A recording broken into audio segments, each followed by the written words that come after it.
சிறுகடி காசை அடுத்த வர எபிசோடில் பார்த்தீங்கன்னா, வித்யா வந்து அவங்க கல்யாணத்துக்கு பத்திரிக்கை வைக்கிறதுக்காக ஃபஸ்ட்டு மீனாக்கும் முத்துக்கு தான் வைக்கணும்னு சொல்லிட்டு அவங்கள கோவிலில் கூப்பிட்டு பத்திரிக்கை வைப்பாங்க. அப்போ பார்த்தீங்கன்னா, மீனா வந்து அவங்கக்கிட்ட கிறிஷோட அம்மா நம்பர் கொஞ்சம் தெரிஞ்சால் சொல்கிறீங்களா, உங்கள் ஃப்ரெண்டு கிட்ட கேட்டு சொல்கிறீங்களா அப்படின்னு சொல்லிட்டு அவங்களும் கேட்குறாங்க. உடனே பார்த்தீங்க அப்படின்னா, ஐயோ மீனா வேறு இப்படி கேட்குறாங்களே, என்ன பண்ணுறதுனே தெரியாமல் சரி நான் வாங்கி தரேன்னு சொல்லிட்டு வித்யாவும் சொல்லிட்டு வந்துடுவாங்க.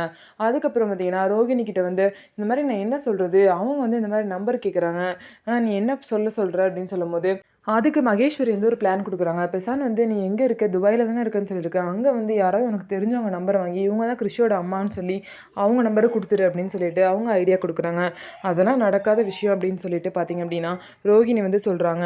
உடனே பார்த்தீங்கன்னா, மகேஸ்வரி, வித்யா வந்து அவங்கள்ட்ட நான் பொய்யெல்லாம் சொல்ல முடியாது. நான் சொன்ன பொய் வரைக்கும் போதும். அவங்க ரொம்ப நல்லவங்க. திரும்ப திரும்ப என்னால பொய்யெல்லாம் சொல்ல முடியாது அப்படின்னு சொல்லிட்டு வித்யா வந்து சொல்றாங்க.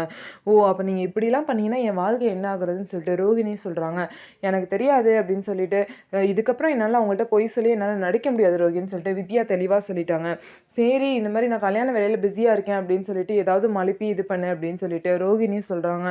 சரி நான் அவ்வளோதான் பண்ணுவேன், அதுக்கப்புறம் நீ பார்த்துக்கோ அப்படின்னு சொல்லிட்டு வித்யாவும் அங்கேருந்து சொல்லிட்டு கிளம்பிடுவாங்க. நம்ம வீடியோ உங்களுக்கு பிடிச்சிருந்தா நம்ம வீடியோவை லைக் பண்ணிக்கோங்க. மறக்காமல் நம்மளோட சேனலை சப்ஸ்கிரைப் பண்ணிவிட்டு பாருங்கள்.